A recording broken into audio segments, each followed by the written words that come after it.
Let's talk about investment, my dearest friend. Gusto lang talaga kitang tulungan, kaya ito'y papakita ko sa iyo ang isang paraan paano kumikita ang pera ko sa investment na inaalok ko sa iyo at kung bakit ko na-enjoy mag-invest dito. Lahat sa iyo ay visible. Nakikita mo ba ang dalawang nabilugan sa bawat papel? Yung una ay zero sales load, meaning bawat bili o hulog ko ng pera ko walang nakakaltas. Buo na naibibili ng shares ang perang inilagay ko sa investment na ito. At kahit 10 times or more than pa ako maglagay ng pera dito, walang charge. Number 2 na nakikita nyong nabilugan ay yung NAVs o yung Net Asset Value per Share.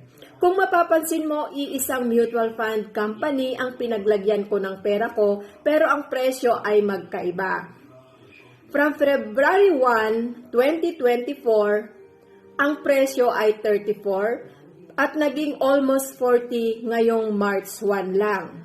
Para sa mga maliliit na investor na katulad ko, parang nakakalula na ang price at nakakapanghinayang bumili. Pero magtataka ka kung sasabihin ko sa iyo na ako ay natutuwa sa pagtaas ng presyo dahil pinapatunayan lang dito na habang tumatagal ay tumataas ang presyo na ibig sabihin kumikita nga ang pera ko. At dahil sa long-term investor ako, natutunan ko na isang paraan din ito para lumago ang perang nilalagak ko sa investment.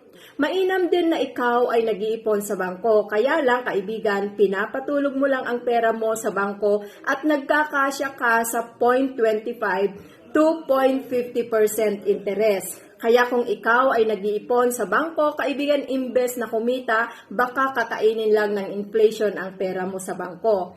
Bakit hindi mo ilagak sa investment na katulad ng mutual fund? Sigurado at garantisadong kikita ang pera mo sa average na 12% per annum.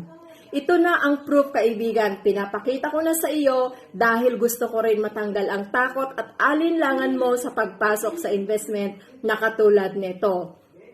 Maaaring tatanungin mo ako kung wala bang risk dito. Well, lahat naman ay may risk. Pero dahil patuloy akong nag-aaral, hindi ko hahayaan na malugi ako. Dahil ang pag-aaral ang tanging susi para maiwasang malugi. Kaya nga pinaghahandaan ko ang sarili ko para sa unang level ng investment, which is healthcare insurance. At tulad ng napag-aralan ko na kailangan din may nakatabi sa oras ng kagipitan. Kaya yun lang ang nakalagay sa bangko na pwedeng ilabas sa oras ng kagipitan.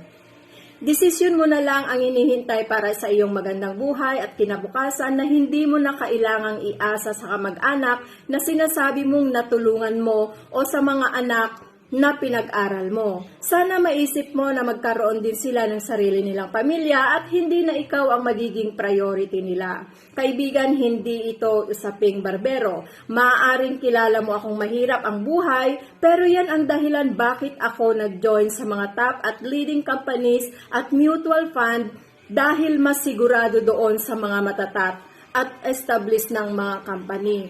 Ang IMG ay nagpapangaral o nangangaral ng financial literacy para maiwasan ng scam. Kaya kung wala ka man tiwala sa akin, siguro kay Google mayroon ka. I-search mo lang ang International Marketing Group, pero kung magtitiwala ka sa akin, matuturuan din kita sa abot ng aking makakaya.